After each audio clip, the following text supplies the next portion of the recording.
Welcome into the channel, everyone. Today we are talking all about those backers or backings, back welds, backing weld, backing strap. Let's talk about it.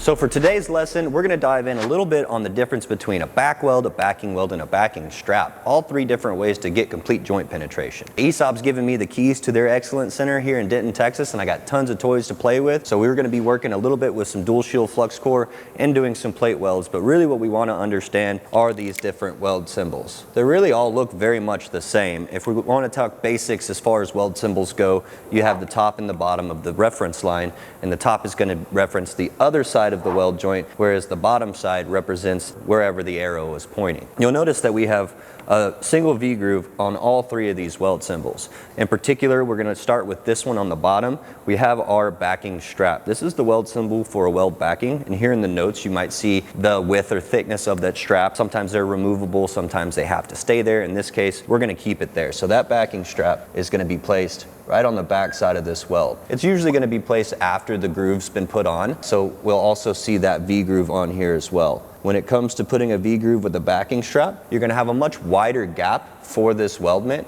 so that you can tie into all three pieces of metal. You might see some specifications for the groove angle as well as the root opening. In this case, we'll have our root opening in here, and the depth of prep is going to be all the way on this 3/8 plate. So you might have the depth of prep, the root opening, and the amount of penetration that you're needed for complete joint penetration. We're not going to dive into all of that as far as groove welds go. If you'd like to talk more about groove welds and really dive into the different types, let us know down in the comments below. I'd like to get a little bit more involved. Moving up the chart here, we get into a backing weld. Not to get confused with a back weld. They're pretty much the same weld symbol, but it really comes down to the order of operations in which they're done. A backing weld is usually like a backing strap. It's going to be put on first. So we're going to have our groove angle here. We're going to have no root opening. I want that weld to sit on there really easily so that we can get in the groove and grind or gouge to some sound material and put the rest of the weld in. But the weld's going to go first. In a lot of cases, you might have not necessarily all the way prepped on your bevels, but you might have like an 1/8 inch land. We put about an 1/8 inch or 332 land on here so that we have some weld to put on for our back weld. And then again, we can grind into that so that we can put our next weld. Again, the backing weld is not to get confused with the back weld, whereas we're going to do the back weld after we put some material in. For this instance, on the back weld, I've actually got a root opening for our plates to be a little bit wider. I've got a 332 gap for this. And remember, we're running flux core, so my depth of prep is actually 1/4 of an inch, maybe having an 1/8 of an inch or so or more right in here as far as the prep for the groove. And I have that 332 gap. So I've got a little bit of an opening in here. And what I'm hoping to do is put that first weld in and really get close, if not to squirting a little bit through the backside here. And once we've got a good sound weld, I might even put a second one for good measure so that we have a lot of material to come in, clean up this backside, and then we can put our back weld in. Root openings, the depth of prep, the angle of the bevels, all can get dived in when it comes to groove welds, and we can cover more of that later down the road. But what I really want to talk about is the back weld, backing weld, and the backing strap. I've got these demos behind me. We're going to demo all of those. But first, we got to touch up on the machine over in the corner here.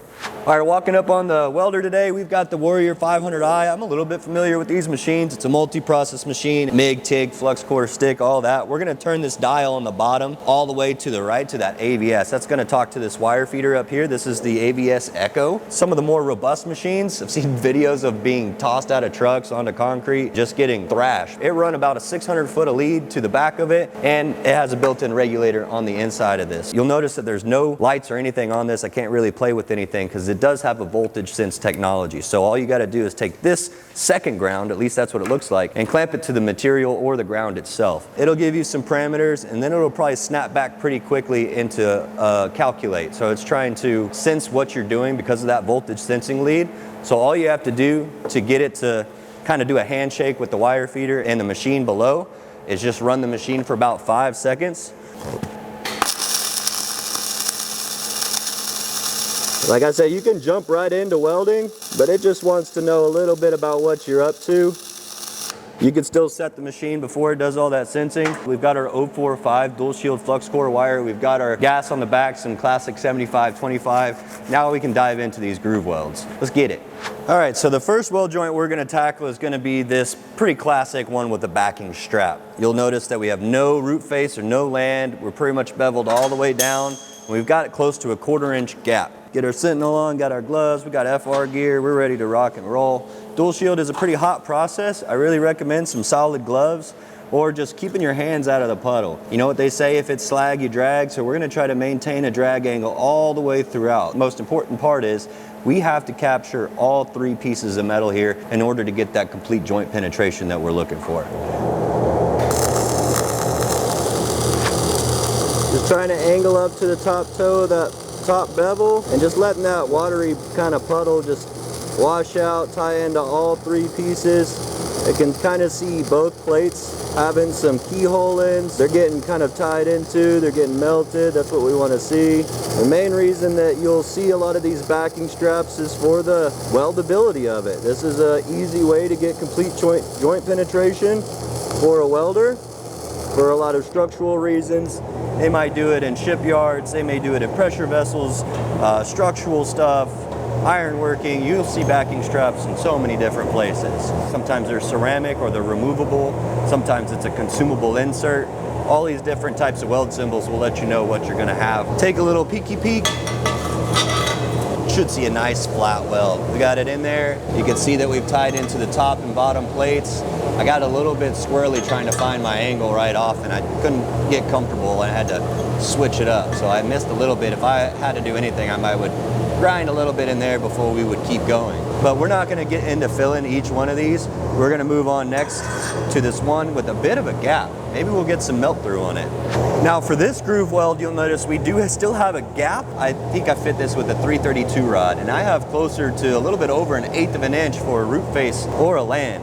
Now the goal here is to make the same weld. We're gonna stay on top of it, try not to get ahead of it and go through our gap, but I do want that weld to penetrate as much as possible. We might get a little bit of burn through, but if we maybe don't get it all the way, it's not a problem because we're gonna be putting a back weld. That means we're gonna weld the root pass first, maybe even a second pass, I don't know, we'll see what happens. And then after that, you just do your best and grind the rest. You get the back of it off, you clean it up, and then you put that back weld in. The idea here is with the gap and the potential for burn through, there's less reason for you to miss a small line and not get incomplete fusion. However, we can still do the same, accomplish the same thing with this weld over here, but first we're gonna see what it's like to hopefully get a little bit of burn through and then do some back grinding and welding in order to get that back weld complete. We should have enough of a land that this weld isn't gonna go all the way through, but the big gap is gonna allow me to have somewhat of a place to start a groove for that back weld. It's just making that line a little bit more visible on that back side. I'm really not worried if we get like full complete joint penetration because again, the weld symbol is telling me I need to have a back weld, so I got to do some back grinding anyway. That right there is a pretty good sign that you've got some CJP. It's just a matter of that's still not what the procedure called for. If it said it was an open root and you can't get to the backside to do a back weld, then that's what it is. But we can, and that's what it was. I honestly did not expect it to turn out so good. We're just gonna follow this line and put a little groove. We don't have to grind deep because it's already there. We just need a line, a little groove.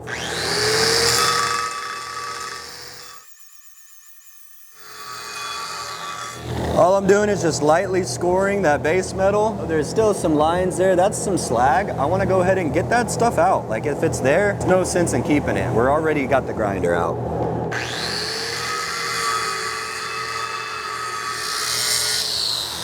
All right, we got it nice and cleaned up now. We can put the back weld on. Nothing special, guys. We're just gonna put a bead on the back. Keep a nice drag angle, aiming towards the top toe, kind of get a little bit of a favor to the top side because it's a 2G weld. Fill in that groove that we put in there. The biggest thing is try not to get off track of your grinding.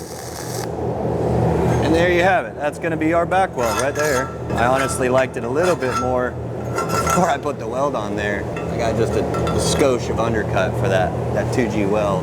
Regardless, we got our back weld done. Now we're gonna do a backing weld. For this weld, we got no gap. And remember, there's not much of a land right there. So if it were up to me, I would probably take this grinding disc again and try to groove that up a little bit. The problem is, I know that the fit up has very little land, so I'll really be thinning up this whole spot right here, and I might not be able to make it. The biggest thing is I just can see that line as best as I can so that we make sure that we stay on that line. I just need to stay on the line. That's it. The idea is we don't want to have to grind the back if we don't have to. We've got it tight. We're going to run the bead now. Pitter patter. Let's get at her. We really have not been changing the technique for any of these welds here. Just the drag, nice steady travel speed, keeping that angle, that contact tip to work distance. All of these weldments are all welded the same. I can see we're getting something through a little bit. Golly, we're getting through. I like that. I like seeing that. Now I know you guys can see that. We almost have a similar situation as this back weld that we did. We wanted that little bit of a land there, even though that gap was tight. That little bit of land wasn't enough to prevent that hot dual shield to kind of punch through a little bit. So that's what you really want to see, is that little bit of line all the way through there where you put your weld in there. Now what we're going to do is we're going to grind that line out with the same grinding disc and try to make shiny metal again. That's all we're looking for.